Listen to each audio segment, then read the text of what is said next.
Hello, everyone. Welcome to Word Funk. I am Leon Thomas. I am joined by Austin Yorsky and Johnny Maloney. Good. All right. Yeah. All right. Let's do it. Start strong. Guys, what's been going on with you this week? Like, I have, like, things in the sense that I've been doing things all week, but nothing particularly interesting has happened to me this week. So I feel like this might not be a Leon-heavy episode. And I didn't write any, like, dumb jokes. Just, a mixed bag. I think I ate too much fiber. Oh. How much is too much? I don't know. Just more than my body is accustomed to digesting. Because I've experienced a problem.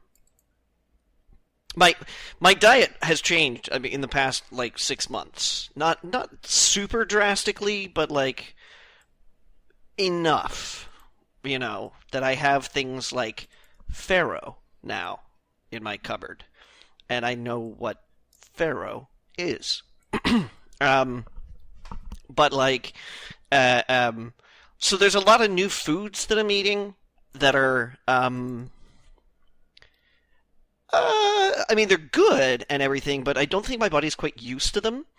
And I think I've discovered that dried legumes, my body has real trouble with.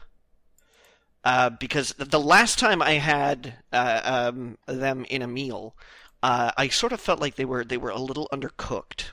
And then over the course of the next day, I came victim to some severe abdominal pains, as well as a host of other symptoms that you can imagine involved in, I don't know, maybe eating too much fiber.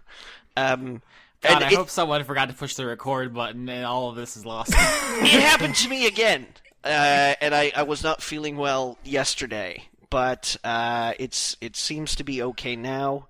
I'm still a little sore, which is kind of weird.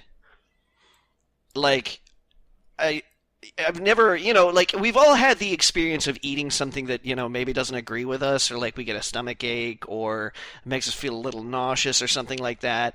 But I'm this is the second time where I've actually had something wrong with my guts that once the peak of pain is over, and once it's oh God, okay, I can breathe and move again and actually be a human adult, I'm still ow, what happened? So I don't know if that's bad, but yeah, I don't like it. I mean, hearing about it was bad for me. Does that count? Yeah. Okay. I'm sure there's some amount of pain there. Yeah. For you. Leon's typing, and I hope it's really important. It is. It is? I'm correcting someone on something about the Black Death. Okay. Anyway, but I'm here. Apart from that, I gotta tell you, I haven't really had much going on either with me. I've been in major support role this week. That's great. Stephanie, I just put something in the chat. I just feel like you guys maybe peruse it at your leisure while we talk tonight. Mm-hmm. I'm looking at it. I just don't know what I'm supposed to be looking at. It is the new logo and name for our minor league baseball team. So anyways. What do you think about it, Leon? Well, let's not interrupt Johnny because he has a very important story to finish. But we can talk about it later. I'm just this week I've been in support roles. Stephanie has been all over the place. They're starting a new job and coming close to the end of semester. Tonight I have to go pick Stephanie up from work at 2:00 in the morning. So it's all week long I've had these, and engineers are coming on Monday to look at the state of my windows, and I had my smoke alarm replaced on Tuesday, and then on Friday I have to go teach Kung Fu for 7 hours, and I haven't done anything of note with my life ever, so. Oh. Sorry to hear that. Nah, I mean, I had some abdominal pain, and that was briefly interesting this week. So I'm fascinated by your abdominal pain. I didn't even get to watch the Neon Demon this weekend, which I said I was going to do. Oh. So that makes Okay. that makes me sad. It's not going anywhere. I know, but Um, I'm a man of my word. Except Sorry. I'm not, because I didn't. all right. Austin, Austin keeps posting pictures of I'm guessing minor league baseball teams, and they're all terrible. This is the most interested I've ever been in sports, though. So maybe we should take this opportunity to talk about it. Terrible. All right. So one of them is called the New Orleans Baby Cakes. The mascot is a baby. except in the bottom right-hand corner, it looks like a donut wearing a crown. Yeah.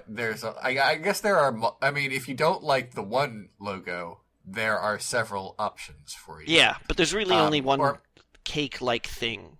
There's a lot of That's true. babies with crowns. In all of these baby pictures or cake or logos, they're all wearing a crown. I feel like it's a little presumptuous to give a baby that much power. You don't give someone irresponsible that much power. No one ever says like, oh, he went sane with power. I mean, You know, he's just as qualified as the person about to head up this country. Well, look, yeah, but and that he's fictional. No, I would trust a fictional baby holding a tiny purple baseball bat more. I feel like Oh, we're not it's a doing these. baseball bat. Okay, Yeah, I took something completely different from that picture. Okay. I feel like we're not doing Down- these justice. Leon, can you be Yeah, a bit more colorful when you describe Oh, these okay, to our okay. So audience?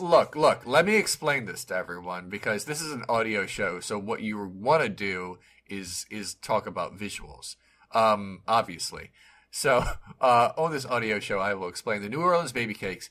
Could you The baby. could you give me a much broader macro description, Leon, and start with your my. desktop on your computer? Because I just want to see it through your eyes specifically. You hush. The New Orleans Baby Cakes. The mascot is a tiny baby with little lines under his eyes and a crown, and his colors are apparently purple, like seafoam green. I'm gonna say, and gold.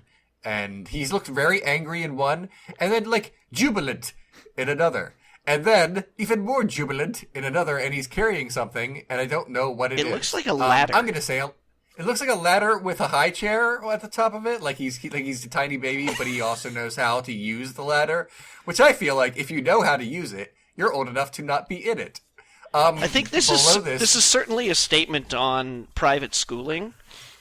Okay. Because if this baby is educated enough to use a high chair attached to a ladder, while no less brandishing what I am told is a purple baseball bat, I mean, surely our public education systems should have comparable resources. Because he's obviously privately educated. He's monarchy. Okay. Well, below that we have the Jacksonville Jumbo Shrimp. And here's the funny thing about this. One of the jumbo shrimp is like really muscular, like he's into it. He's into the fact that he's a shrimp, so he's like, yeah, I'm gonna go for it. And the other one is he's like hanging on to Florida, like come get Florida. You're gonna have to mess with me, a jumbo shrimp. It's very big. It's bigger than Florida, although I don't know if it's to scale. And then there's another one where the jumbo shrimp is coming out of like a bucket. So like someone was going to eat it, but he's like, "Fuck you, not this time." It's not a bucket; it's a cocktail sauce. Right. I ramekin. understand that. Okay. I understand that. But what I'm saying is, someone was trying to eat this jumbo shrimp, and he was like, "No, I've got a team to rally." I don't know if that's a below- cocktail sauce tin. There. You don't think so? No, I don't. Because every cocktail, like shrimp cocktail that I've ever had these days, they serve in a glass now. Okay. Oh, Far be it for well, me I mean, to impugn the accuracy of this shrimp the size of Florida. Well, to be clear, like, this is what also are those- this is, What are those things coming out with it? Because there's some detritus that's appearing out of the bucket with them. One of them looks like a mini wheat, and the other piece is possibly pepperoni. I'm not like... I thought that. Okay, the blue things I thought were pom poms, but now I'm not so sure. Honestly, this is it's a clusterfuck of visual design. I And to be think- clear, I think this it's is a- still a baseball logo we're talking about. By I the think way. it's a I'm pot, and he was being cooked. Oh, but he's shit. like, nah, bitch, I ain't done yet. Yeah, and those are other Yeah, things look- from the look at- soup. That must be like Look at- carrot slices, perhaps. I still think that looks like a mini wheat. Look at the angle. First of all, I have two problems with this this bucket. First of all, clearly it is too big for this shrimp because you couldn't even fit one shrimp in there. Look at the length. I think you might be having some perspective problems, Leon, because it looks to me like foreshortening. He's leaping out That's towards the viewer from a. It looks like. Here's why I know he's super strong because it's clearly on the floor and spilling, so he like rocked it back and forth to knock it over. Yeah, and you can tell from the angle of the water that it didn't just spill. That it's obviously come shooting out of there. Yeah, this is way better than talking about my intestinal discomfort. The other logo that Austin gave us is apparently basketball. It's from something called the Swamp Dragons. Yeah, but it's not as fascinating. But I like the picture is fine. You're a dragon. You like basketball. They don't have a location though. They are just swamp dragons. Is there a place called Swamp in the U.S. where it's like, yep? There are many swamps, but I don't think there's some place just called Swamp. No one's like, we've got to get to Swamp tonight. Coldplay is playing. There's actually a lot of backstory to this last one. As they said, it's basketball, not baseball. Oh boy, also, right. I can't wait. You know what? I don't need your sass right now. Please, no, Austin, explain to me the deep lore and history of swamp dragons. The deepest lore. It's not a minor league team. It's also not a team that is extant. This was actually the logo and name that the New Jersey Nets almost had. So they are the I think they're the New Jersey Nets now, obviously, right? Let me double check because I think they're the Brooklyn Nets now. If I'm recalling correctly, there's a lot of things. Brooklyn annex New Jersey? No, I think Jay-Z. Man, Trump is happening fast. Oh, wow. Anyway, so the team almost was called the New Jersey Swamp Dragons, which is hilarious for a number of reasons. A, no swamps in New Jersey. B, what's a swamp dragon? That's not a thing. C, the logo is like I don't want to like talk shit because I can't draw, but it's like a DeviantArt level dragon on a professional logo. And the story, there's like a lot of good parts to it, but I'll cut to the best, which is to get your name changed in the NBA, you have to like put it up to a vote for the owners. Because they all have a stake in it, and obviously, if everyone gives their teams like slump ass loser names, it's going to bring down. You can't be the San Diego Jesus Beards. It'll bring down the value of the league and everyone's team, so you have to vote for it. And they didn't change their name because they lost by one vote, and it was them. the Dallas Calluses. So they I'm warning you now, this is going to be a thing for the rest of the episode. Yeah. I'm just going to come up with the names of cities and like the worst sports team names I can think of. So I just love this story because the team's like, let's change our cool basketball name to a weird bad name. And then when they put it up for a vote, everyone said yes. And then they're like, actually, we changed our minds. That's stupid. And that's the story of the New Jersey Swamp Dragons, which I guess you guys didn't find as amusing as I did. I think it's hilarious. I think I'm fascinated, but I'm also completely ready to move on. The Boston underwhelming tax returns. To be fair, I did get you guys to talk about sports for like 10 minutes, so I win. Yeah, I mean that's kind of impressive. Mostly it was about the art, but still it was sports adjacent. So that's cool, I guess. You're gonna have to use one of them for the title card, or otherwise this whole bit is gonna be interminable. Yeah, it might have to be all of them, and like in some sort of like Frankenstein's monster. The baby is the oh man, the Maconville sleep paralyses. Oh, you might want to like cook these fully before you go to take them out of the oven. Like you just threw that oven open, and you're like, "Look, it wasn't ready, Johnny." You have to complete the process. Leon, do you have a thing to talk about? Oh God, no, okay. Not at all. I have started thinking that lately, and I don't know if this is interesting, but I'll just say it anyway. I have started thinking recently, now that I've tried to start playing video games again, that the determining whether or not I will like a game is like it's inexplicable. You're capricious like the ocean. I have learned this. Yeah, I genuinely like. I can't even understand why. You know, like the concept of absurdism.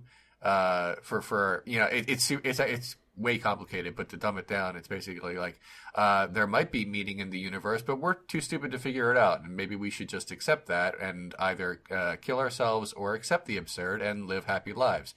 That's how I feel about why I like or not like video games. There is probably like a completely my brain is just meat and math, and there are reasons why I do things that I do. So there must be reasons why I like certain games and dislike certain other games. But to me, I am not smart enough to figure out my own brain, so everything just seems like random and inexplicable. For example, the two games, maybe the only two. Well, okay, maybe there's a third, but in the past couple months, the only two games that I have enjoyed are Spec Ops: The Line and Gone Home.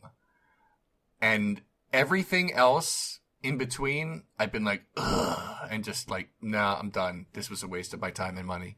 Talking Shadow of Mordor, Red Dead Redemption, I think a couple other things I tried.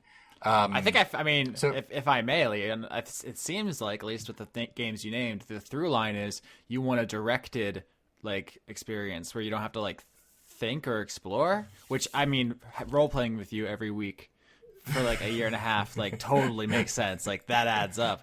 Like Leon's like just tell me what to do, please. So I'm kind of curious though, Leon, because I remember you talking about it, how it captured your imagination. Did you leave Deus Ex Human Revolution feeling good about it, or did it bother you? No, I did not feel good about it. Okay. I mean, if I felt good about it, I would have still played it. Yeah. But I felt bad about it, and then I stopped. Okay. That was how I went about that. Because that falls in line with Austin's theory. Because it starts off relatively directed, and as it goes on, it gets more complex and gives you more choices, and it gets more dynamic, which I think Leon would find overwhelming. No, I actually just dislike the gameplay. Yeah, gameplay. I mean, it's more complicated than that. But it might also explain your love of certain like classic JRPGs, because most JRPGs are pretty directed experiences. They're pretty. Yep. Let's save the world with friendship. I haven't found that to be true with most of the Final Fantasy games that I played. I played every single Final Fantasy, and they're all hella linear. They only have the illusion of freedom and choice because of the way or at least the earlier ones are designed. But it's you go to one city and then the next and then the next and then the next. You wander around a big open plain and then discover that there's really only one way out apart from the way that you came, and it's like the world. Oh wow! It just so happens to be the place we had to go, guys. World maps are just fancy menus. I don't know, because here's the thing. But I've also liked games that are much like Red Dead Redemption and Shadow of Mordor. Yeah. Big open worlds where I can do whatever what? I want with tons and tons. I don't know, every Saints Row game, a bunch of Grand Theft Auto games. But those always have like very linear mission structures where it's like just go to the glowing dot on the map, and then do you like spend a lot of time like doing the side missions? Do you go bowling with your cousin Roman? Oh yeah. Well, not in that game because I hated that game. Okay. Okay. Damn. But yeah, like when there's tons of other options in certain other games, I go for them. Like I liked Red Faction Guerrilla. Well, yeah, Red Faction Guerrilla is fucking tight. Like we wouldn't be friends if we didn't like that game. He's very, very good.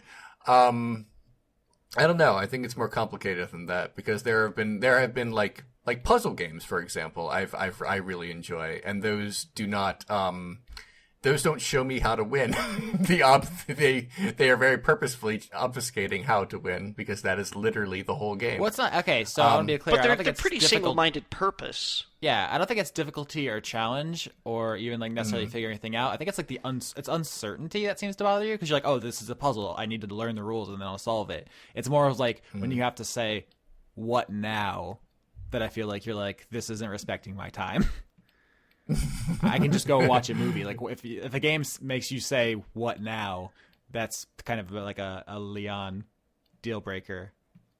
I don't know. I feel like there's a bunch of exceptions to that.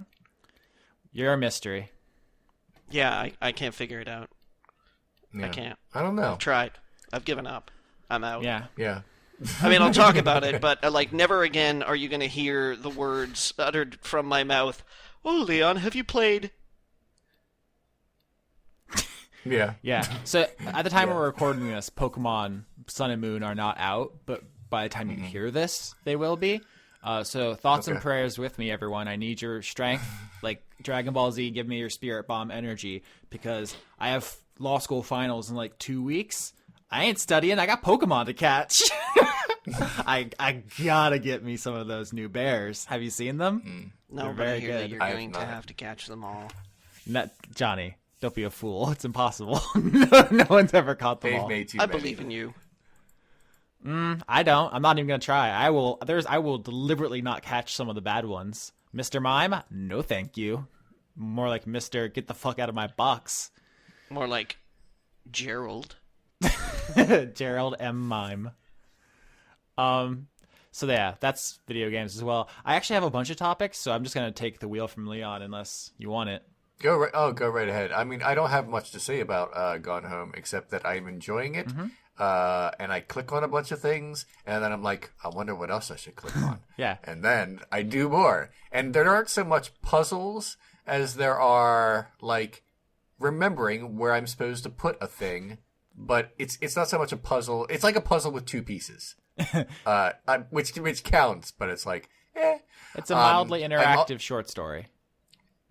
Yeah, I enjoy the story in spite of the fact that it's not like. Yeah, it's kind of hard to talk about without spoilers, but it takes is. there's a pretty drastic and famous genre shift, and like, the game has a reputation among certain people for what it turned out to be, and that they did not want that in their video games. And to them, I say, eat my entire dick and balls. Gone Home is good. Okay. Yeah, I like it. The 90s! Yeah. You know how bad my computer is? I mean, like I said, I almost never play video games anymore. My computer is like so bad that I had to turn the graphics down on Gone Home. Jesus. like it was like I could still play it, but I was like, maybe I should just switch to medium for this. Like, yeah, okay, now I can move around and stuff. Oh, did you play it during the free period? Oh yeah, Okay. I got it for free. I just remembered that happened, and I was like, that sounds like that sounds like Leon all over. Oh man, like if something's free, like I'm definitely going to get it. Yeah. Like I got Beyond Good and Evil for free the other day. Classic. So it's like, oh okay. Yeah, it's like, oh, maybe I'll like this. And if I didn't, it doesn't matter. You're not Yeah, going to like So Here's the thing about Beyond Good and Evil. A lot of games of its type and from its era are unplayable to modern sensibilities. I went back and played it pretty recently, like 2 years ago, and it's still pretty dang good.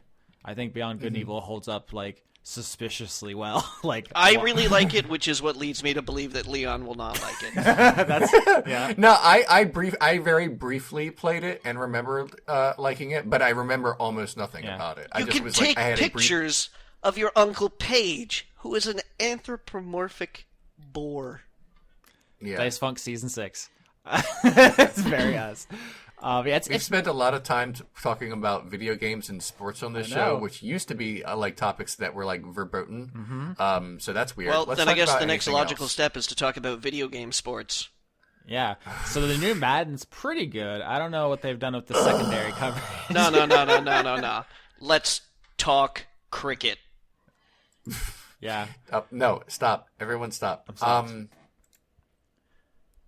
I stopped. What do you want? Do something else. Something else? All right. No, and by that I mean like, let's change topic. Do you want to build a snowman? Actually, let me start here. I watched a movie that Leon, I know you've seen, so let's talk about it. It's called Okay. Green Room. Cool. Patrick Stewart plays a white power club owner, and that's all I knew about it going in. And Yeah. that's it. That's the whole thing. It's good. It's by the guy who did Blue Ruin, whose name is Yeah. escaping me. I'm sure you know. Jeremy Saulnier. Yeah. He's a good filmmaker. He kind of makes like art house genre pieces. So if Blue Ruin was like the revenge flick, this is like the like group under siege, almost like a house invasion movie, but not in a Panic house. Room. But in a green room. Yeah. So Green Room. Green It's actually, Room. Yeah. So yeah, the story is super simple. It's just a punk band is in a green room and then racists attack. That's like the whole thing. So it has simplicity going for it, which I think is an asset for action movies. I think like the best ones, Die Hard, Mad Max, are pretty simple, but it's what you do with space, especially filming and the charisma of the actors. And I think it's really good. The girl from Arrested Development's in it, which I was not expecting. Which one? Marry Me. I don't know I don't know the actress's name. I used to know it. Yeah, she's in it. There's some dogs. They're not good boys. Oh, no. They're very bad boys. And so I guess Patrick Stewart's the thing everyone wants to talk about, right? Because he's like known for being a British. Isn't good Anton guy? Yelchin in it too? Yeah, sad face. Yeah, poor guy. Yeah, the late and pretty good actor. But yeah, I mean, Leon, what do you think? Are you going to do a video on this? I don't know how. No, but I can certainly talk about it. Okay. I mean, I loved it. I thought it was. It's so rare that I could watch a movie and feel tense. Like I can feel enjoyment and many of other kinds of emotions when watching a movie, but it's really hard to like make you be like, I feel weird while watching this, but I like it. That kind of feeling. There have been like 2 in the past like year that I can even think of that are like that. One is this, and the other is called The Invitation, which I guess I'll talk about later. The Invitation or The Arrival? The Invitation. Okay, isn't there also a movie called The Arrival that people like? There's a movie out now called Arrival. Arrival. Yeah, okay. there is no "the" at all. But yeah, get your prepositions right. Or no, okay, what is that? That's an article. indicative It's article. an article. Yeah, it's an Yeah. article. All right. But yeah, anyway, I'm sorry. I went off on a thing. Yeah, but yeah, it's very cool. Green Room is really great. It's basically, it's very confining. It's very, okay, so we're in this thing. Now let's figure out a bunch of ways to get out. And each one is not a great idea, because there are no good ideas when there's a bunch of Nazis around and like bad dogs. So they just have to pick from various choices that are all bad and basically suffer consequences for those choices. And it's cool because, and without like getting into it, it's like, okay, let's do this. And then they do it and it doesn't work out perfectly. So like, okay, let's reset. All right, now let's try this. And then something else terrible happens. It sounds like it would be very by the numbers. And yet there are just things that happen that you like surprise you and shock you. And, it's quite good. I like the director. He did this and Blue Ruin and a movie called Murder Party, which was his first feature film. It is also good. The guy from Blue Ruin and Macon Blair is in both of them in supporting roles. I like him a lot. I hope he gets more work. The Tucson Stop and Frisks. Oh God, I forgot about the thing you were doing. Yeah. Yep. But I think it's hard to communicate what works about this movie because it's so simple. Like the best way I could describe it is like it has style, but it doesn't take you out of it. Because a lot of times, if you try to put too much style in your action movie, it becomes like a weird pantomime. That's like if you take it far enough, it becomes like its own like Crouching Tiger thing. But I think a lot of modern action movies choreograph too strongly, and it just takes you out of it. So it feels real, but it's also not like gritty, grim, dark. Like people die and it's bloody, but it's not like here's a close up of an eviscerated corpse. Saw 12. Like it's like grounded enough without like trying to be shocking, and it also has like just enough humor. Like the people in it like joke the way that people do when they're stressed out and stuff in a way that felt good. Yeah. So yeah, it's a lot better than it sounds. I promise. Oh, you guys! What's up? I found a restaurant nearby. Oh God, here we go. Just now. If it doesn't have an epic name, It's a soda fountain and confectionery.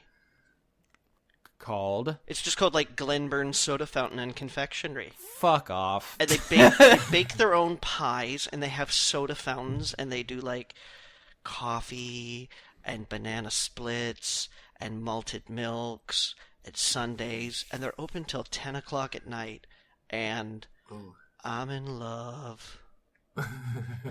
They get their name game like way up because we expect a certain amount of like name game here on WordFunk. It's like our whole restaurant critiquing metric.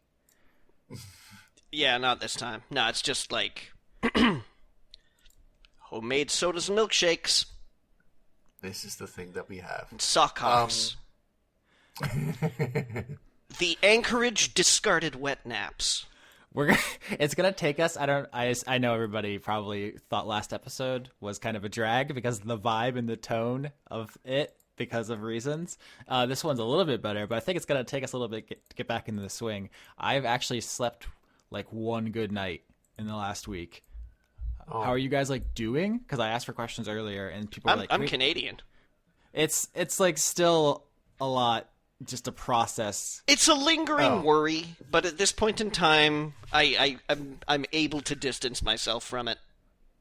I have, I think about it quite a bit. I have, concerns. In terms of my sleep, that's never a problem. I'm shouldn't have asked. I'm so jealous. Oh, I- God. Yeah. Between Austin's hatred of naps and your ability to just like sleep. Ugh. Yeah. I don't hate them because I'm jealous. I wish I could nap more. I just want to You just acknowledge need that. practice. That's it. You just need practice. Practice and discipline. That's the key to naps. Because I know that people are sounds asking. counterintuitive, but Yeah. discipline is important. When you're like, okay, 30 minutes, in I go. And then at the end of that 30 minutes, you can't be like, oh, but I'm so snuggly. You have to be like, no, it's time to fucking get up. Sometimes I sleep just for fun. Now you're just rubbing it in now. I really am. Oh dear. Yeah. All right, so I'm just gonna keep going. A new D&D book came out. Well, I'm just saying that Guys. when you guys come to town, if you ever come to town, Yeah. we can go get Yeah. a pie and coffee together. I'm gonna be too busy stealing all your health care, smuggling it back over the border. Because you're eating too much pie and drinking too much coffee. Okay. A pre-existing condition. It's called I really like pie, That's I hear a big problem in America. especially the South. Do you guys want to hear about this book or not? Yeah. Yes. This is yes, your I would creature very book much. manual. Yeah. So the book that came out this week is called Volo's Guide to Monsters.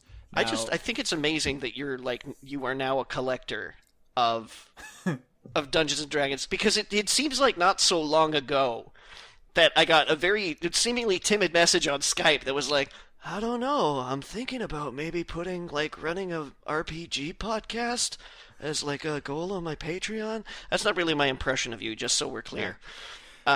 someone put together like a supercut of like word funk jokes or something. There's a couple of them floating around, but one had me saying like out loud like I would never play an RPG or something. That sounds like I was basically like making fun of the concept. And now you're just like you're like the gelatinous cube of Dungeons and Dragons. When something comes your way, you just absorb it. I get that reference now. Yeah. No, like my whole thing is We're that both nerds now, Austin. I don't half-ass things. It's either no thing or the whole ass. I just gotta get that whole ass. So I have this new book, guys, and normally the way this works is there's different monster manuals for every edition. So if you go back, it's like 4th edition had Monster Manual 1, Monster Manual 2, Monster Manual 3, and they're just manuals of monsters. You don't need any specialized knowledge to understand the concept. This is similar, but I think what they're trying to do is make each book seem less like a rote exercise of like you feel obligated to pick it up because it's in the series, and like more special, because the conceit of this book is that it's not just a monster manual. It's like the collected researching like papers of this character, Volo. And so there's like notes in the margins and stuff being like, oh man, this was a really hard thing to investigate. And then there's like an editor's note. It's like, this is a lie. Like all of this is made up. He didn't even go there and stuff like that. Which is like a cute little thing they did, but there's not a ton of it. It's like they kind of give up on it like halfway through the book. So I guess I'm just going to review this thing. Basically, there are 3 sections. One is like a total lore blowout of the established monster races. So there's like, here's 20 pages on orc culture and religion and their caste system and their diet and their shelters. Here's a map of their camps. Like, they just go into like excruciating detail. Question. Yeah. How sausage heavy is their diet? You'd be surprised. It seems to be mostly the bones and blood of their enemies, actually. Yeah, but... I mean, I guess intestines are sausage, right? Sort of, yeah. Very I mean, fresh. if you feed them, like, I don't know, their foot beforehand, and then eat what's left, hey...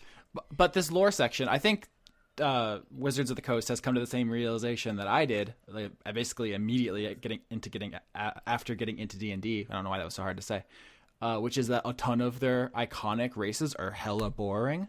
So this book, a third of it is dedicated to like making goblins and kobolds and gnolls more interesting. And it's like, I do a show that's that. That's the show I try to do. Like, that's those, like, of the couple races they spotlight, it's literally the races I picked to be the complex antagonists of Dice Funk Season 2. So are you suggesting that your pursuit of law school was all in vain, and really what you should be doing is writing lore books for Wizards of the Coast? I would drop it in a hot second. Get at me, WOTC. I also work on magic for you. I have some ideas about a new land card. I used to play. You think that's a joke? I used to play Magic. I have ideas. Wizards, get at me. Second part of this book is new player races. Now, if you listen to our show, you know that we don't really pay attention to the rules for player races because you're only supposed to be boring guys. There's like humans, dwarves, elves, like that kind of stuff. This book introduces Kenku, which is like half of the dudes that we already use. They also throw in lizard men, which are, I mean, they're Dragonborn are already like, why? I don't know. I'm frustrated by the redundancy of some of these. Like D&D has like 6 lizard guys. I know what the lizard men are. They're like all our presidents, right? And also the British monarchy. Well, that's the question, Leon. Are they lizard people, or are they kobolds, or are they dragonborn? Because I think to the casual observer, those monsters are pretty interchangeable. Do you know the difference? Letters. Leon, He's got you there. you're the principal cast member on one of the internet's most beloved D&D podcasts. How do you not know the difference between these iconic D&D By monsters? default. By default. No, actually, we're like 8th probably. Yeah, and so they also added cat people, which I actually had to look up. They're called tabaxi. Because tabbies. somebody had obviously played, like, Oblivion, and, Oh yeah, they're just Khajiit from Elder Scrolls. yeah. Definitely. But I thought it was interesting because I remember Lauren, when the other person on our podcast wanted to pick a character, she was like, "Are there cat people?" And I was like, "Well, not since the early '90s. Like D&D had cat people, but they abandoned them. And they're back. 2016. What's up? Cat people bringing them So back." Lauren's got a new character for Season 3. I don't know if she's gonna ditch the idea she already has, but I just think it's one of the cool things about this book is that it takes all the stupid bad ideas and tries to make them good, which is a noble effort that they totally fail in, but it's a cool thing they tried to do. But yeah, Tabaxi haven't been in a book since '93. I checked, but now they're back. And then the last section of this book is just the monsters, like in a traditional monster manual style, just like picture, description, stats. And Did you, like everybody that used to do it when I was around, flip immediately to Tarask and be like, how'd they change him? So the Tarask is in the Just Monster Manual. If you go to Amazon and type in Monster Manual, the first one that comes up will probably be the one with the Tarask in it. That's the 5th edition traditional Monster Manual book. This, Volo's Guide to Monsters, is pretty much the leftovers, like the et cetera of the monsters. Like there's nothing in here that was missing from the other one, which actually surprised me because I think with 40 years of history to draw through, they would have been like, man, we just can't fit all these guys in. Let's save them for the next book. But no, like they got them all. Everything in here is goofy as fuck. My favorite is the flail snail, which is exactly what it sounds like. It is a snail, and its head is a flail. Cool. Well, I don't think we can beat that. Time to retire from the podcast, boys. Yeah, wait, I have a question. Yeah. Is the flail snail, like, really, really slow, or is it, like, normal speed because it's big, or what? It's an amazing question. It's really slow. It's got a speed of Oh. 10, which is Ooh, that's not good. now it's a third of what a human character can move. So Okay, so can't escape anything. absolutely nothing. Like, oh, okay, so I probably shouldn't be one. You cannot. Here's my favorite thing about the flail snail, besides its name and look and vibe and Yeah. scene and just like everything about it, is it has an action called scintillating shell. And it's like, Well, I gotta tell you, I'm pretty fascinated just by the name. Go on. if you're gonna have a shell, it's like get a scintillating one, right? There's no reason not to. I don't see why not. It's very good. But yeah, so most of the monsters in here are either very stupid and silly, which is fun. Like, don't get it twisted. I'm totally into it. We talked a little bit about the Nilbog on the new Dice Funk. Highly recommend the Nilbog. And then there's the only really other notable thing is that there's a bunch of weird variants of the existing creatures.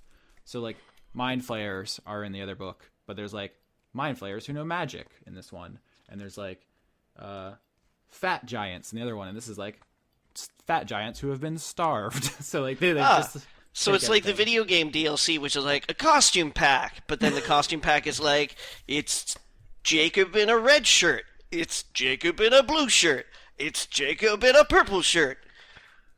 Yes, exactly. And I understand where that comes from, because I assume if you've played this game your whole life, like if you start as a teenager and then you're like in your mid-30s and you've seen it, right? You've done a campaign with every like monster. So what do you like? You want to like twist them. You want to like, what if they were the opposite? What if drow were good? What if gnomes were evil? Like, you can just do the opposite of or different of it, and like I get that compulsion, but I think it's one of D&D's like worst impulses, because every race has like an evil version. So there's like the gnomes, and then there's the deep gnomes, and then there's the dwarves, and there's the Let's be clear about the Grey deep dwarfs. gnomes, all right? You never, ever, ever, ever want to drink wine with a deep gnome and discuss the literature of existentialist mid-20th century France. Oh, You'll never get out of that conversation. because they're deep. I get it. Yeah, and then elves, dark elves, etc., etc. Austin, Sure. Yeah. don't spoil my bad jokes. I wasn't going to. The last thing I wanted to say is that D&D has a race, and it's playable in this book, called the Aasimar. And besides the fact that you can't say it without people giggling, because like ass is right there in the name. Oh, is that why? That's exactly why. I know you need Austin. that decoded for you. I take my ass very seriously. Listen, a whole ass. I said it before. It's just the entire thing. I take a very holistic approach to asses, all right? Yeah. What was I saying? Oh, yeah. How do you spell it? I don't think it's how you think. Right. Yeah. You want? Yeah, but tell me anyway. Take a shot at it. I want to hear what you think. How you think it's spelled, Leon. I already tried in Google and I was wrong. You guys really? you guys better have shrugged that joke off. I spelled it Asimir and ended up finding that it is an AASIMAR. okay. And yeah, I got it. Holistic ass. Yeah, I got it, Johnny. It was good. You like Johnny? Your jokes are good. I want to reassure you on that. It's just they're like low key. Like you have a cool like British humor, and it's like you just gotta roll with it. All right. Okay. Okay. And right. what I wanted to say about Aasimar is that we have a word, a non-bad, non-D&D word, and that's Nephilim. Guys, someone call up wizards. Hey, wizards, that already exists. It's a thing. They're angel people. Yeah, what's up? Nah, nothing. No? You don't want to get in? No, I mean, mythically, yeah, they exist. All right. I mean, you can split hairs here. We can. I just think it's funny when they make up worse words for words that already exist. Yeah. We've talked about it before, like fantasy and sci-fi jargon, how everything it can't just be like a gun. It's like the metal shooter or something. Like they have to like fancy it up for some reason. Yeah. It's got to be hyperspace. Yeah, you can't have regular space. No. You just can't have gnomes. They have to be deep gnomes. Deep. So deep. Get deep in that gnome. What are we talking about? Oh, this got weird. It's gonna get it weirder. We have just not even begun to get weird, Leon. It's Okay. true. It's a Wednesday night. I'm home alone. I have to get up at 2 o'clock this morning to go pick my partner up. Let's go whole hog, boys. Do you guys want to answer some question? Well, Yeah, were I we can going to do get that. Law Corner? If you want, all the law cases I find interesting right now are kind of depressing. Oh, Because- well, yeah. we don't have to. We Nah. can. I don't know. Let me think. I'll pick the least depressing one that I can think of off the top of my head. Oh, I mean, it's not like the other law cases that you've come to us with have been, like, super positive. yeah, Man like gets someone crushed exploded, by barrel okay? of flour. Uh-huh. Bomb of fireworks explodes. But I bet those are probably like funny in a Looney Tunes way. I mean, you can imagine them that way, but when it really comes down to it, I think it's largely your ability as a narrator. Yeah. I personally loved that episode of the Bugs Bunny and Tweety show where one of them got face cancer. Yeah. Yeah. Or the Wile E. Coyote Roadrunner episode where Wile E. Coyote had his face blown off by one of like two friends he had conscripted to capture the Roadrunner. Wile E. Coyote does not have friends. I mean, let's get real here. Okay, flunkies. Okay. All right. So anyway, Yeah. go ahead, Austin, with your thing. All right. So, the question, I'm going to do Johnson v. McIntosh. That's an old case. McIntosh? McIntosh. Do you mean Macintosh? Nope. It's actually spelled M''Intosh. So it looks like Mintosh, but apparently the apostrophe, it makes it pronounced the way Sound? apparently. I think right. he's Irish. Look, I believe you. Yeah. All right. So this is just after the Revolutionary War, I want to say. It's old, is the point. And the case is one guy suing another guy because they both say they own the same land. One guy says he owns the land because he bought it from the Native Americans. The other guy says he owns the land because the American government gave it to him. So they go to court. Right. And what do you think happens? I'm going to go ahead and say that the American government wins. The American government is not. No, the guy who bought it from the American government wins because I mean, presumably if you buy it from the Native Americans, it is not a part of the American land yet. Okay, let's be a little bit more specific. The Native American guy bought it first and before America existed. Right. But Okay. then at some point in time, America's like, nah, this is mine now. Yeah. And then the guy was like, oh, I'll buy it from you. And America was like, well, now that this land is under our jurisdiction and it's mine, we award the deed to you. And then the other guy would be like, but I got it from a guy. And be like, well, that guy doesn't have any say over... I mean, manifest destiny, man. It's right there. It's not really right there because that's a really weird way of saying, yeah, we want everything. Mm-hmm. But, I mean, like it was big in the gold rush days and stuff like that, where people who owned plots of land just, like, had the U.S. government walk in and be like, okay, guess what? It's all ours now, boys. And then they would, I think like, they said they it would in just hear that tone, too. petitions from people to, like, yeah, this is mine and let me tell you why. This is my land and I can work it like this for you guys and I'll pay taxes. And then they were like, oh, you pay taxes? Okay, fine. You can be a farmer. You're a good boy. Oh my, this went somewhere. Austin, what is the solution? I'm confused by a lot of things. Well, what are you confused about? Two guys say that they owned a water park, right? Right. And one guy was like, I bought this water park from the Native Americans, right? And another guy was like, but I bought this from the United States government. And they were both like, this is my water park. No, it's my water park. And then the judge, I'm saying, was like, oh, U.S. government has jurisdiction on who owns water parks, son. It's not a water park, to be clear. I can't tell if Johnny is fucking with Leon or not. Look, for the purposes of keeping it in active memory and not just immediately forgetting about it, I'm imagining a water park. Okay, thank you. Leon? I feel like the government would probably kind of flex its muscles at this point. I hope I'm wrong, but I don't know. Well, you see, but it's not the government, right? The government isn't saying like, "Hey, we own this." No, I understand that, but I feel like they would if they were to, let's say, recognize. When did this happen? Give me a date, because I feel like that might be important. After the Civil War, you said? I think revolutionary. Okay, after the Revolutionary War. I feel like if the government said that, oh, sure, Native Americans own things, that would put them in a predicament. Yeah, So it's 1823, so about 50 years after the Revolutionary, but not quite civil. I just looked it up now. Okay. I also sort of feel that if you approach a court, being a law branch extension of the government, yeah, and have like a receipt, it'd be like, your government sold this to me. That would give you a little weight on like the side of like whose legitimacy the judge would support.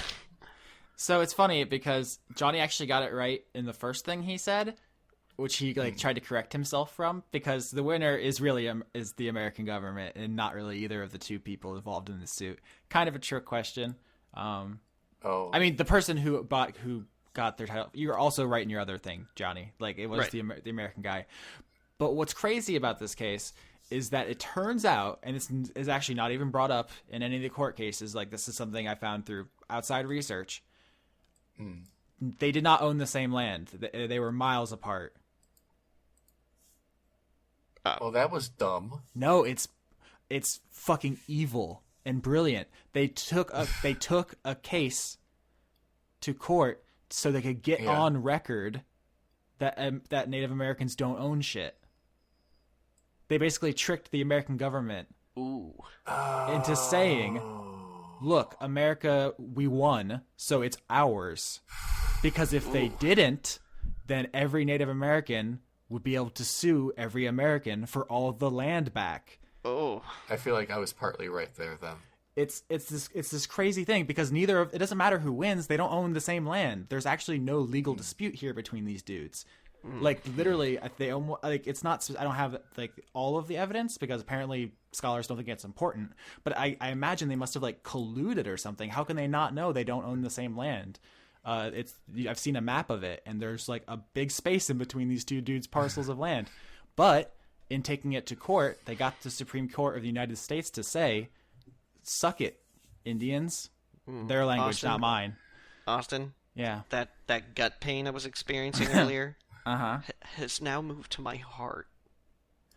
Because can you imagine if we had to actually justify what happened back then? Can you, like, legally, like if someone had to write a logical court opinion, an essay explaining morally, like ethically, sociologically, philosophically what happened? You can't. So using this case, if a Native American tried to sue, you'd be like, well, there's a Supreme Court precedent. We've already decided that matter. Case closed. Like, it basically shuts the door on any, like, necessary self-examination of this country, which is, it's bananas, because the reason they assign this case is because it's a property course, and the idea is, like, from where does ownership derive? Is it, is it the state? I guess your white maleness. It's a little bit, like the thing we came to was like it's authority and the ability to enforce that authority, because like you can say I own this, you could be like I am the government and I say so, but if someone just comes and punches you and takes it, then you don't really, you know what I'm saying? So wait, like, what if I'm really good at punching?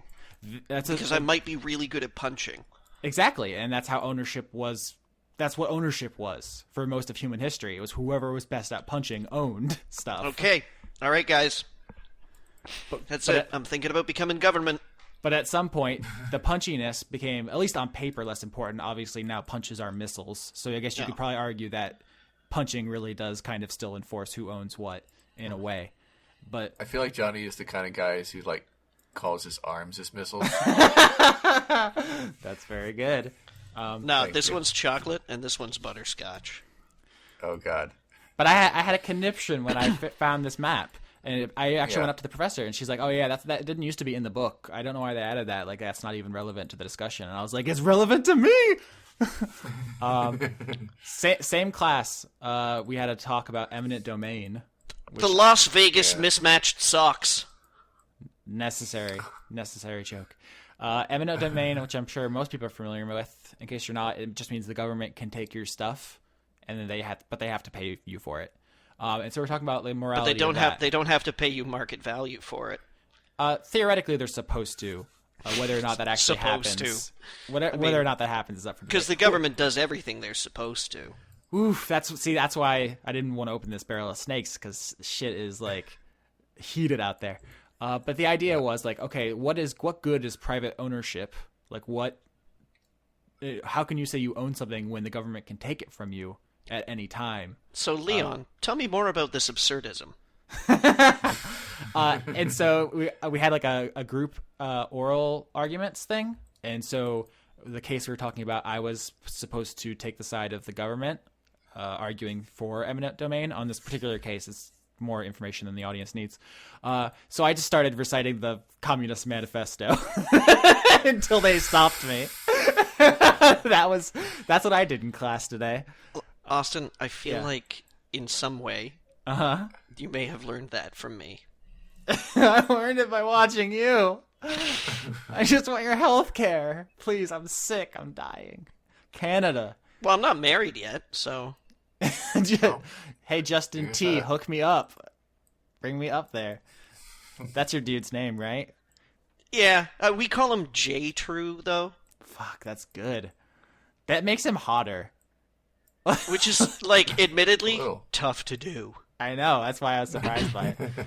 But yeah, so I could talk more about... Most of the things I bring to Law Corner are torts, because that's, like, the fun one where people get, like... pratfalled into oblivion.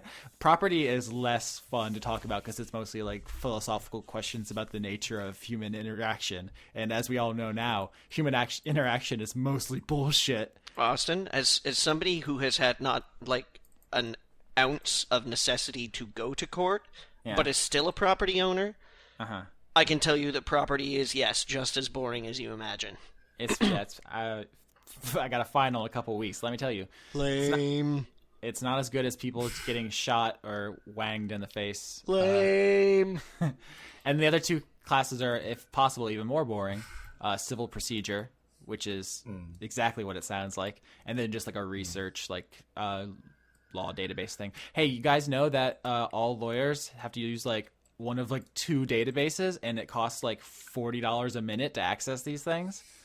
I'm not surprised. If you ever wonder why legal stuff is so expensive, it's because there's like a monopoly on the information needed to do the job, and the people who are in between you and that information have to pay for it. You can't just Google it? So you can Google certain court cases, like the ones that have Wikipedia pages, but 99% don't, and would not be found anywhere but these databases or in your local courthouse. So if you want to drive to every courthouse in your district or whatever, the Hall of Records, I guess. That's what people had to do before the internet. That used to be how it's done. Yeah. That is like every private detective story is all like, better go to the Hall of Records. And then they go to the Hall of Records and then they look through folders and go, hang on a goddamn minute. That's some Chinatown shit, right? And then they run out. And you don't see the, 8 hours of the guy sitting there poring over records. Yeah. And, taking a sip too loudly from a cup of coffee. Yeah, but now it's, half an hour, but it costs a day of a normal human salary. There's different contracts you can... It's boring. One of these days, Austin, you're going to access that law database, and you're not going to think twice about the money it's going to cost you to do that. And you're just going to realize, holy shit. I'm the man now, dog. Someone should just, go in and put in a thumb drive in their computer and press the download all button, and then someone did that. I saw the movie Hackers. No, someone did that to JSTOR, and they're in prison for 30 years. That's Oh, that's wow. 100% a thing that happened in the academia like really recently. Okay, all I right. used to have- How I about used to have access to how about JSTOR. hey, I saw the movie Sneakers then, because I get the feeling that the people in Sneakers would be more likely to get away with it than the people in Hackers. For the record, I do have access to that thing, that database now. It's just free for students. Oh, cool. The teacher described it as crack dealing because Only law students? yeah, law students. Well, if your university has a contract with them, the idea is to get you reliant on it now. So when you graduate, you have to use it. 'Cause it's the Right. only way you'll know how to do your job. What if you graduate Okay. as a law student, but then you sign up for a pottery class? I mean, good luck doing your student loans, I guess. Well, you'll be working as a lawyer, won't you? I thought the pottery I'm not class sure. was instead of lawyering. Well, I mean, no, it's just a pottery class. What's that, like 2 classes a week that you maybe don't even have to go to? So I'm sorry if I didn't hear the last thing you said, but I'm Googling this. I don't know if this is the right case, but it looks like the guy who was convicted in the JSTOR thing killed himself. Oh. Oh, gosh. How about some questions, guys? I used to have access to JSTOR. I do not anymore. Oh, well. There are a million other ways to do research. I live near a library. Yes, let's do questions. Yeah, that's it. So we're just gonna okay. Yep. I mean, He's dead. that's a super downer. But yeah, there's the whole like free information access movement thing. I can pontificate on, suicide for another 10 minutes if you want, but I feel like I've hit that a couple of times already. Maybe we just shouldn't be sentencing like people like with felonies for trying to let other people read books or Yeah. I don't know. No, is that unreasonable? It's not. I don't feel like. I don't think it should have been a harsh punishment, but you can make the argument that you're basically stealing something from someone, like a service. We got to seize the means of production, Oh gosh. or what we do on, Yeah, let's- or what we do on this show, which is seize the memes of production. Boom. Silent Wind of Doom asks, are there any cryptozoological or supernatural things you believe exist or may at least be possible? And if you're listening, no, Leon did not edit anything out. That was how that segue worked. No. No? Probably not. No. God, that... I mean, look here. Here's the thing about cryptozoology. They have like- to fuck. There's got to be enough of them to fuck. Hey, I Bigfoot, know, how'd but- that dick do, though? Here, Hey, Loch no, Ness. What I'm trying to say is that new species of all kinds of things are discovered all the time. Usually, those things are insects, though. And but yeah, sometimes we find like a weird thing, like there was this weird mutation of of something that walks on land, but also it has like gills or something. That's neat. Okay, but there aren't a lot of them going around. When people say like, what about, I'm looking for cryptids, what they really mean are, I'm looking for Bigfoot. There are no Bigfoot. Or the chupacabra. There's no big feet. Or the chupacabra. Look, here's the funny thing about Bigfoot. They have to fuck.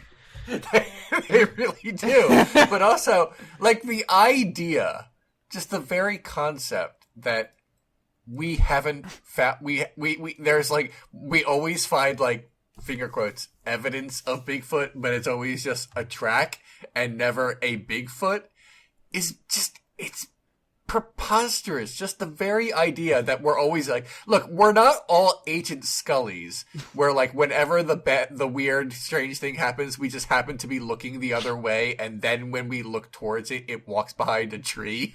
That is not...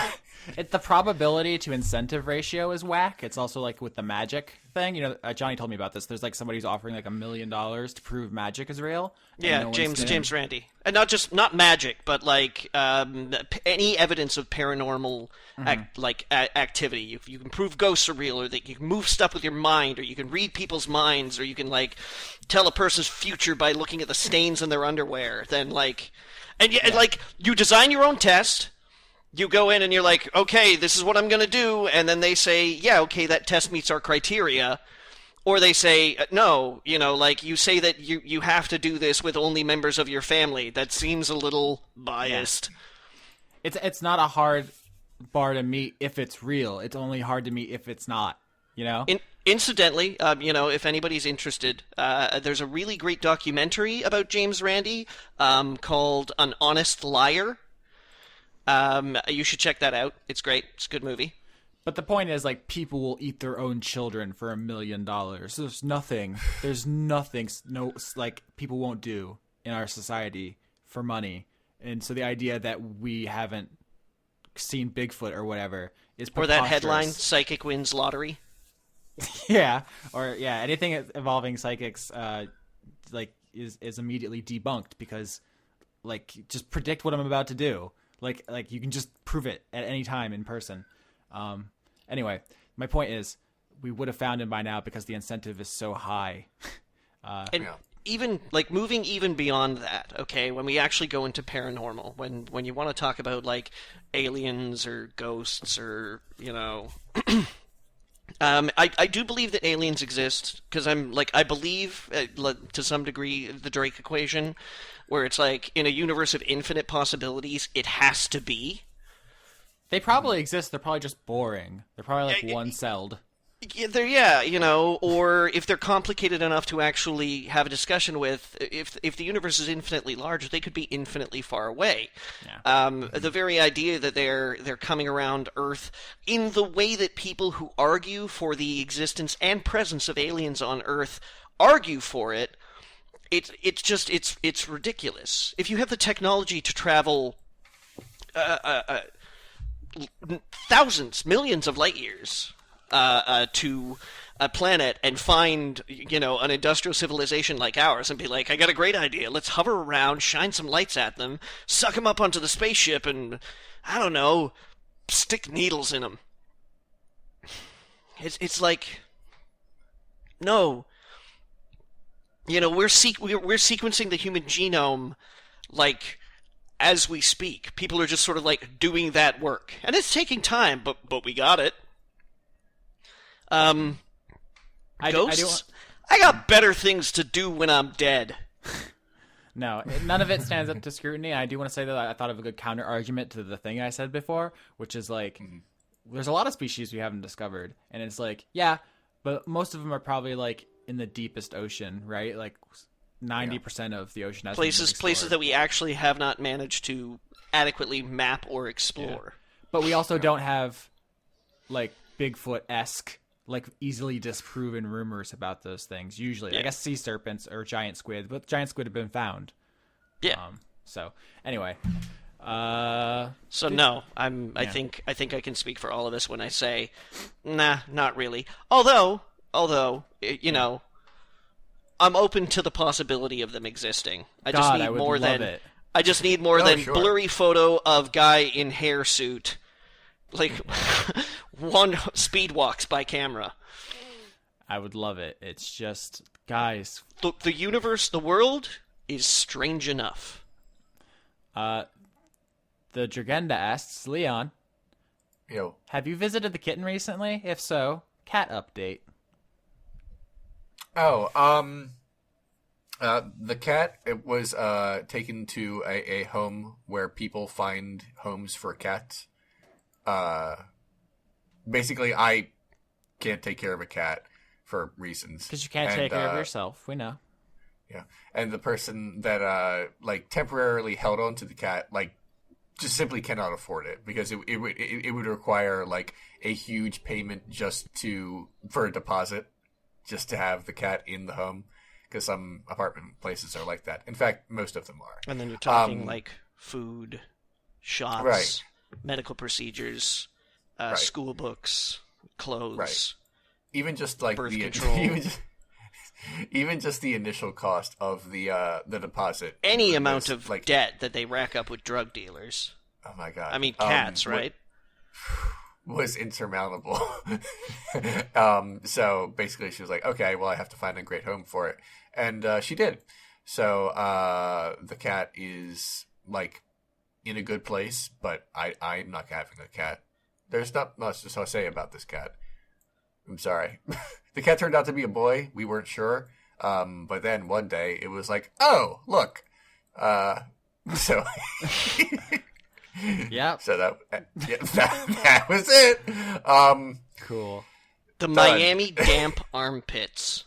Okay. Jade, our professor of questions, wants to know, have we read anything by Chuck Tingle?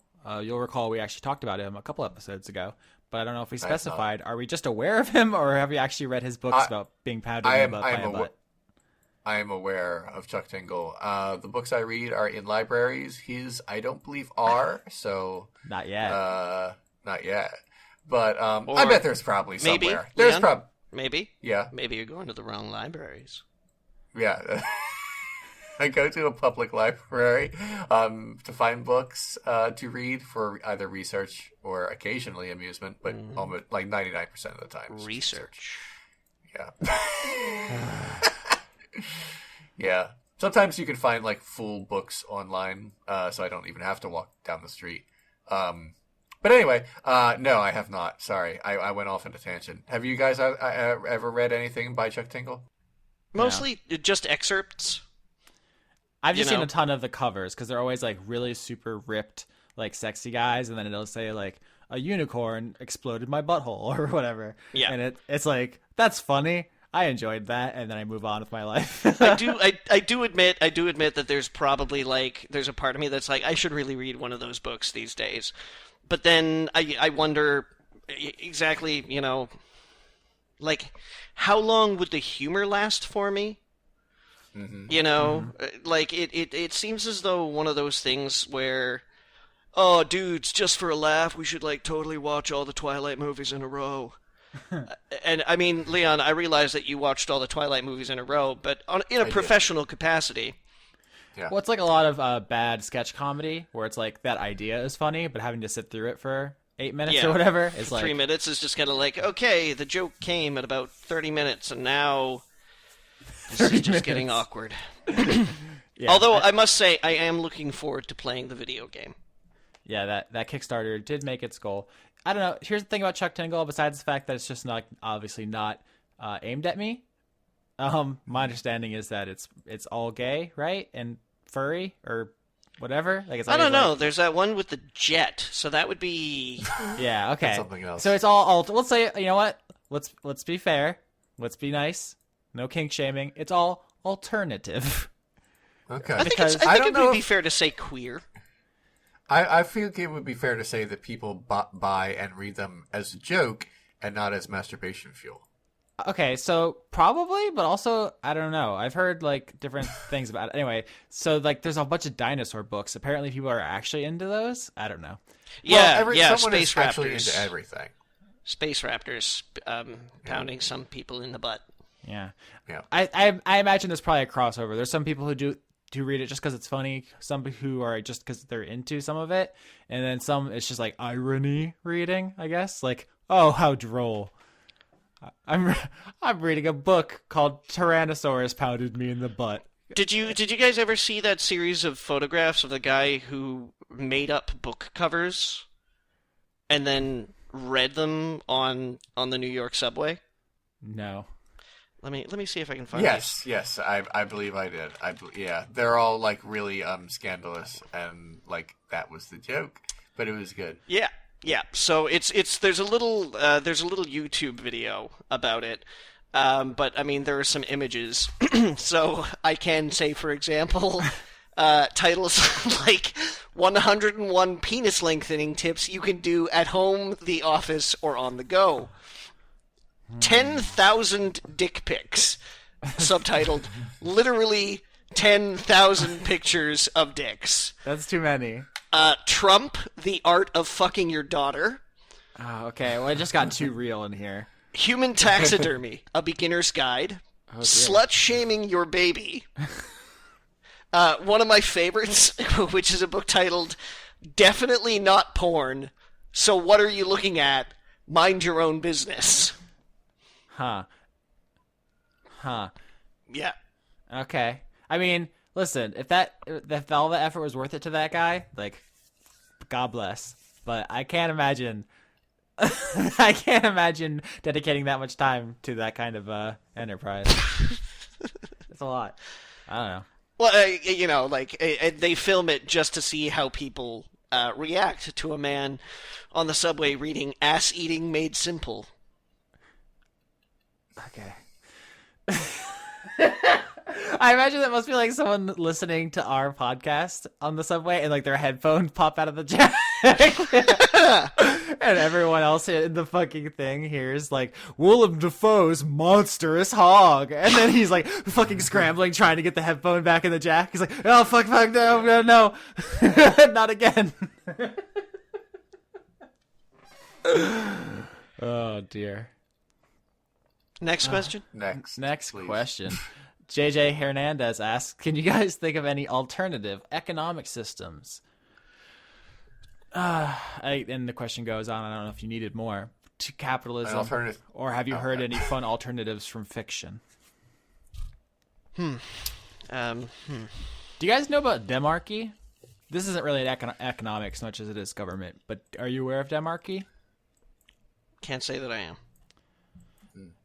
If my memory is correct, I believe it's government by lottery, so that like everyone gets put into the presidential like ball, and they spin it, and then they pull a name out. Oh, yeah, that sounds awful. Yeah, I just looked it up. That's not good. Demarchy or latocracy is a form of government in which the state is governed by randomly selected decision makers. So that's a thing that exists, I think. I don't know if it actually has ever been implemented. Hold on, maybe it has. Yup, history. I mean, there must have been like a usage for it if they have a word for it. Yeah, so I'm not going to read this entire Wikipedia page, but there are entries for ancient Athens, northern Italy and Venice in the 12th to 18th century, Florence in the 14th and 15th century, Switzerland, and India. And I imagine those are probably like probably small like municipalities or outliers or like weird wonks or something rather than like hundreds of years of regime. But yeah, apparently people have implemented it. I sort of feel like one of the biggest flaws in a modern democracy is strictly adhering to country lines that we drew up hundreds of years ago. I think like I sort of feel like if we should be willing to admit that the people of, say, Ireland, Scotland, Quebec, or to get a little bit closer to the American listeners, that the need of people who live in major metropolitan areas, such as New York, much of California, Washington, the coastal areas, by and large, if their needs are so different from the needs of other people who have just been thrown into the same slow cooker because, well, we drew these lines on a map, so I guess they're ours. Well, failure to modernize is really at the heart of pretty much everything, right? Like from technology to culture to law, like all of it could really do with old people not being in charge. But the march of government has always run much slower than the needs of people actually require. But I think the easy counter argument to what you're saying, Johnny, is that the lines aren't stagnant. In fact, America's one of the biggest problems is the aggressive redistricting under their conservative leadership in the legislature. I'm not talking about gerrymandering or redistricting or anything like that. I'm talking about that there are areas of America that need very different things from other areas of America. No, I understand what you're saying. I'm just saying that so there is a static element to all of this, but there's also one where people are changing things for very specific purposes. So it's like not that, let's just change stuff to change stuff. Like you also have to do it with an eye towards like some people are going to try to abuse that kind of change. Yeah, but that's true of any policy in government. Anytime you put something out there and say, I think it's better if we do this. Like this whole, we should simplify tax. Okay, yeah, so it's easier to get away with shit. Yeah. Man, someday I will be okay with talking about politics on the show again. That is not this day, I don't think. How are you feeling about it? Like, jokes aside, let me take your temperatures. I already told you. I'm Canadian, man. You're fine? You're just good? You're good to go? No, it's just like, it's... I think I described it to a Scottish comedian on Twitter as watching your neighbor burn his house down for fun. and being like, that's fucking crazy, but why do I have to live next to it? I don't know if it's for fun. I was actually reading a pretty interesting, and this is the kind of person I am, an interesting religious article about this stuff and the apocalyptic strain of American Protestantism. And the idea is like, this is subtext. Obviously, like, I'm not saying Christianity is a death cult, but there's a subtext of, if we're in charge, that's good. And if we're not, then everything should burn down, and so that Jesus can come back and take us. Like, those are the options. Either we do good, or everything is bad, because that's the end times, which is what we're waiting for anyway. And like, there's like a lot of like statements politicians have made about like, let's just burn it down or whatever. And it's like, that's not what you want your leader saying. I really can't wait until we get to a year that just has like no significance whatsoever. You know, like I don't believe. No, I don't believe in sticking around after you're dead. But I'd really love a window. You know, like I'd really love to be able to wake up from being dead for like a few hours, sometime in the year like 2237, and just have people be like, "Yeah, it's not gonna happen, is it? Nah, it's probably not gonna happen." Oh, Johnny.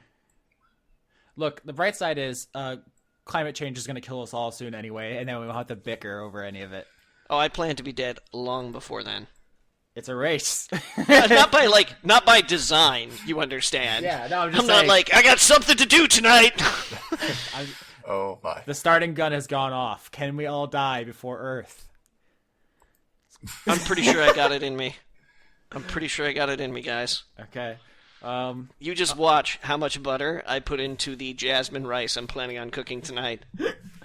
On that cheery note, right? This was a very Leon light episode. You said it at the beginning, but I didn't really believe you. Yeah, I'm sorry.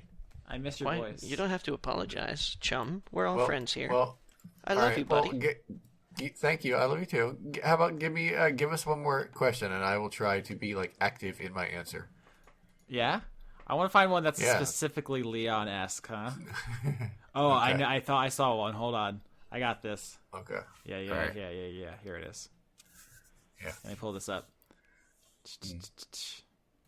No, where'd it go? Hold on. I got this. Here it is. This is another Silent Wind of Doom joint. Besides Leon, describe the worst D&D player you ever had. Okay, so I literally can't answer that question. Or had as a DM is admissible. What's the worst person you've ever played a tabletop game with? Because that's my understanding before I got into this, was like everyone has like a horror story about a mean DM or an uncooperative party. I don't. That's the problem. I mean, when I was very, very young, like the people who would play D&D with me were like my brothers, and I was the DM. They were fine. We didn't play very well. We were kids, so there wasn't like, any cool role playing stuff. It was just like, where are the traps, and that kind of thing. Aw, that's cute. No, it was terrible.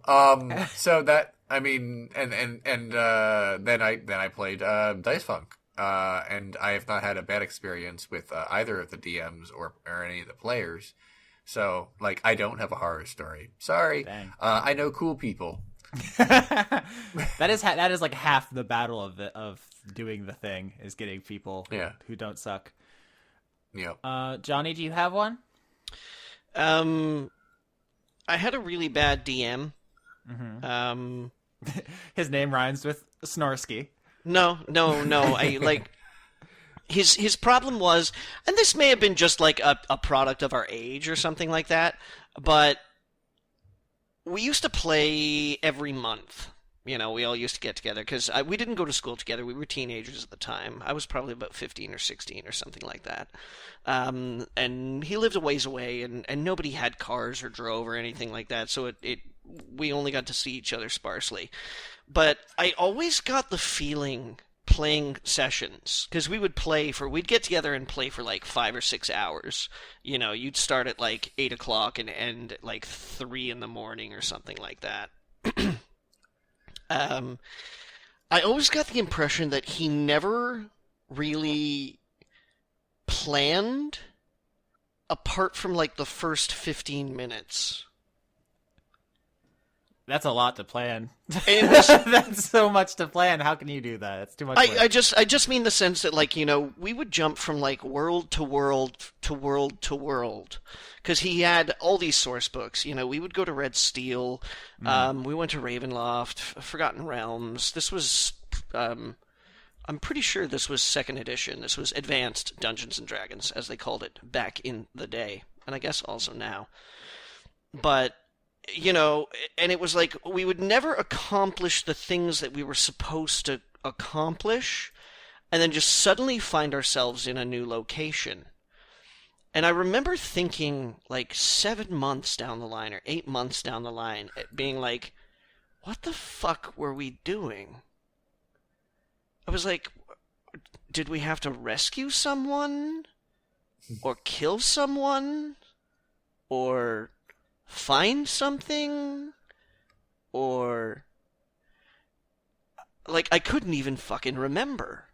And it was just like, the next step in front of you. The next, like, Reese's Pieces in a trail of Reese's Pieces, right? And you just find the next one, and you're like, oh, God, but I need the next one. And it led us nowhere. Like, literally nowhere. And at the end of it all, it petered out and we never really finished the campaign. But I remember thinking to myself, God, like, it was, I mean, I learned the systems and I was happy for that because it primed me for a lifetime of tabletop nerdism. But I remember just feeling so disappointed.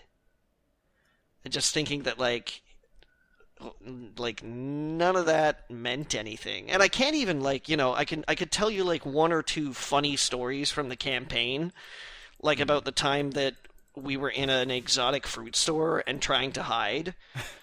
And, like, I had a warhound with me, and I'm trying to, like, stuff my hound in this, like, barrel of mangoes or something like that, when, like, the guards walked in, and I've got this dog by his hind legs just in this barrel of fruit, and I'm like, oh, hey.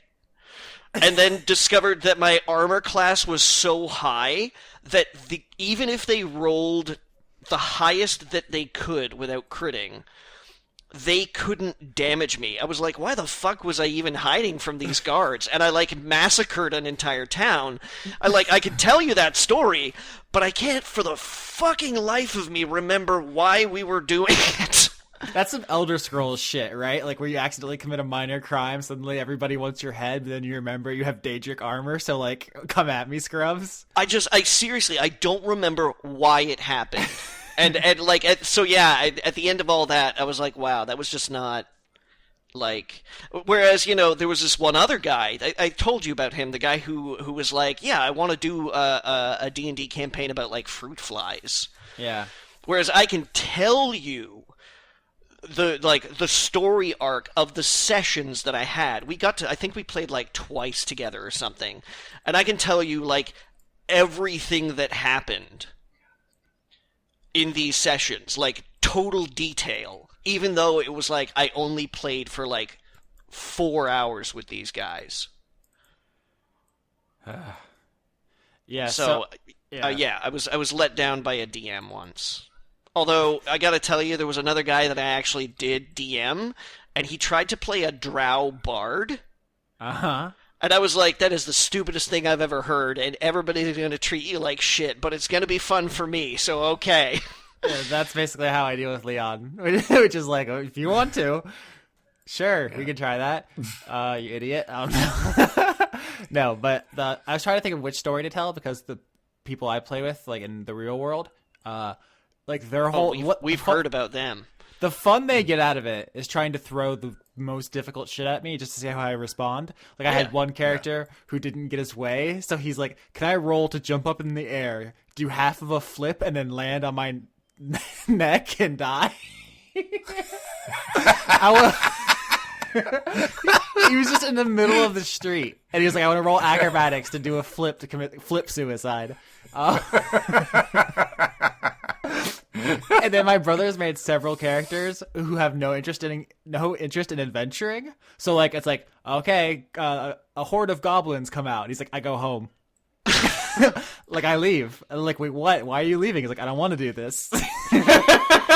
And so I was really hoping to knit tonight. there was a whole character he made who spent the whole adventure at home, and Tyler, sat there at the table just watching the whole time as his character sat at home.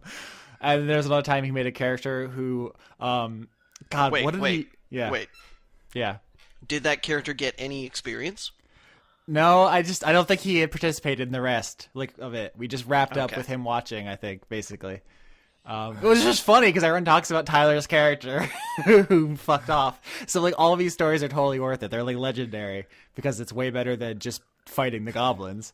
And the other thing I wanted to say was my brother had a character once who I think he got caught masturbating or something, and the guards arrested him naked, and then he his whole thing, the whole rest of the quest is him trying to get back to his hotel room to get his clothes back. And he refused to put on clothes, and then at some point he got transmogrified into a baby dragon, and then he was just I just want everybody to know I'm still naked, even though you can't tell. Because dragons don't wear clothes, I am still naked. And I think that one actually ended with him flying off into the distance, as the credits rolled, to go back to get his clothes. And Even though they wouldn't fit a baby dragon? Yeah, he was still a dragon. That's the thing. Fuck, that character is so good because he would not participate, which is just Tyler's thing. But at every opportunity, he was well, can we take this road to get back to the inn? And they're no, we can't go back there, Tyler. But yeah, that would be intolerable for most DMs. But the joke is that they do stuff like that to me. That's the fun for everybody. But yep. Okay. So I play with some goofs. Fuck, and I told Cam's stories, all his characters. Yeah. God, you gotta listen to those episodes if you haven't. So how do you guys feel about this one? The first post End of America episode. Did you feel less free? With every passing moment. Okay, that's the end. Yeah. The Scranton discharges.